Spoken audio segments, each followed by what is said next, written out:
Welcome to Strip Coverlet, where we squeeze the bigger picture out of literature. I am Adrian Ford, and we are here for the fourth of a 12-part series as we journey chapter by chapter through Neil Gaiman's Stardust. Now, a couple things I want to talk about real quick before we get going on this video itself is I will now be uploading Monday, Wednesday, and Fridays here on Strip Coverlet, and Monday, Wednesday, and Fridays over on my personal channel.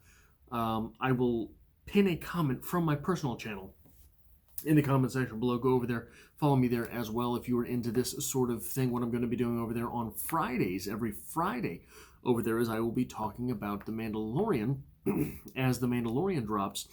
And I believe the series about WandaVision series will be dropping after The Mandalorian has wrapped up. So I will go ahead and be pursuing that series as well on the other side of The Mandalorian. But here on Strip Cover Lit, it's going to be 3 days a week, Monday, Wednesday, Friday. Mondays, they're for poetry. For the next little while, Wednesdays and Fridays will be between Under the Volcano and Stardust. Under the Volcano by Malcolm Lowry and Stardust by Neil Gaiman. If you were joining us from Tomorrowland, there will be a series for both of these books on the channel, as well as a poetry review playlist on the channel and a poetry discussion playlist on the channel. What is the difference? Poetry reviews are formulaic. I go through the poem in a systematic fashion and break the poem down: 3 good things, 3 bad things, best line, a little bit of literary discussion, followed by a rating and a recommendation based on the poem. Poetry discussions, I pick one idea from the poem and really try to wrangle it out. So what are we doing here? Chapter 4, we return to the Septimus Prime himself as he wanders around the forest with his muggardly friend who asks his mission, and Tristan confesses to this little man, "Hey, I'm after a fallen star." And his friend tells him, "Hey, fine and dandy, but you shouldn't tell people that because you will end up felled yourself." This friend then goes ahead and leads the two of them straight into a searwood. A searwood is woods where the trees become exquisitely violent. It is a strange turn, and they're lost. They're done. They're dead. They're dead. There's no hope at this point. And then Tristan goes ahead and leads them out. Easy enough.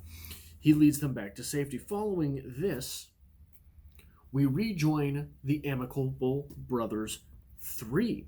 They start out fair enough, and then they rest for the night. After which, Septimus poisons Tertius through his chambermaid's wine, his chambermaid Letitia's wine, after Tertius and Letitia,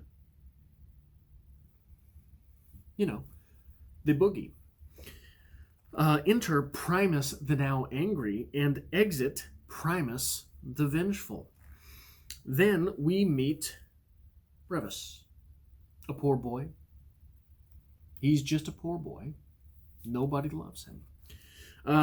Except for his mother, who has sent him to sell the goat, to sell the family's goat. It's all they have, and he needs to get as much as possible for it.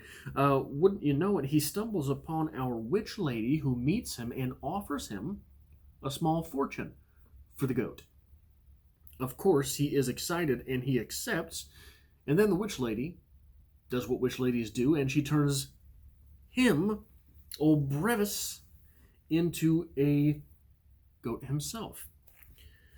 Then the hairy little man, a phrase to which I take much offense, Neil.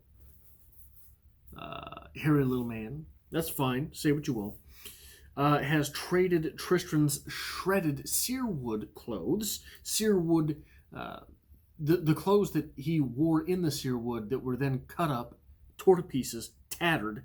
He trades them for better clothing. But Tristan finds the fashion of this better clothing abominable, horrifying, if you will, and he contemplates what the little folks that he met, that he spent some time with little folks while his hairy little friend was trading his clothes, and they told him that he will meet his true love's scorn, and he wonders what they meant by true love's scorn. The hairy one finally gives Tristan a magical chain, because that makes sense in a Neil Gaiman novel. And Tristan stumbles into a crying woman, and wouldn't you know it, his inner simp takes over. He investigates and attempts to pacify said crying woman. Turns out that that falling star was this crying girl, and he's going to kidnap her. He's going to kidnap her. Because kidnapping a woman to win another woman's heart, that's something that surely always works. If this girl, this fallen star, is not Tristan's true mother, if that's not who we happened upon, it will certainly be someone who leads Tristan to his true mother. Seer, S-E-R-E. We're into the discussion part now. We're going to talk a little bit about the things that went on. Seer, the Seer Wood. Tristan and his hairy little friend, they were in the Seer Wood. S-E-R-E-W-O-O-D. Seer is a prefix meaning dried and withered. This was a prefix with which I was not familiar, but I looked it up just to see what it meant, and all it means is dried and withered. So it seems the nature of the wood, the seer wood, to be so violent. It seems, simply by looking at the language employed, that perhaps what we're doing is we're not talking about an enchanted wood, but a wood that is going by its own rules. This is just how these woods work. They are not cursed. They're not enchanted. This is the natural state of a seer wood. One other thing that I have to say, Tristan happens upon that woman who apparently looks like Boadicea, a Celtic queen who revolted against the Romans. This Celtic queen who revolted against the Romans is synonymous with victory, although she lost. She lost in her revolt. So there is an irony to the mythos surrounding that person. The last thing that I'd like to comment on here in this episode, I always thought Neil Gaiman wrote kids' books.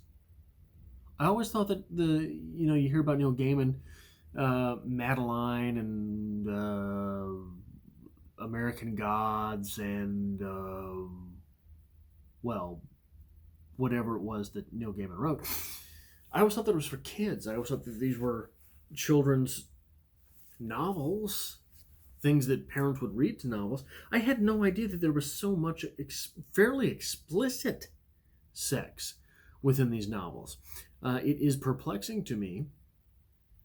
I don't know whether this is something that I was mistaken in my assumptions about, or whether it is something that somehow Neil Gaiman just always gets passed off as a writer for children.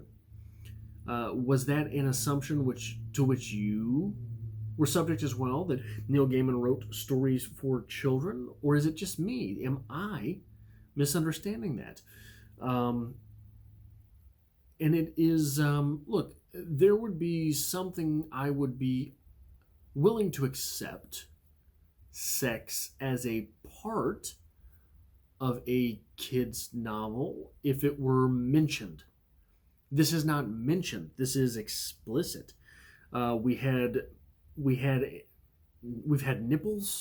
we've had erections, all pointed out in the novel itself. So I don't know. It's just weird to me. Where do you draw that line? I'm not sure where I draw the line. Now, obviously, not kids' literature, right? Obviously, we're not talking about children's literature. I was mistaken. But where's the line drawn between?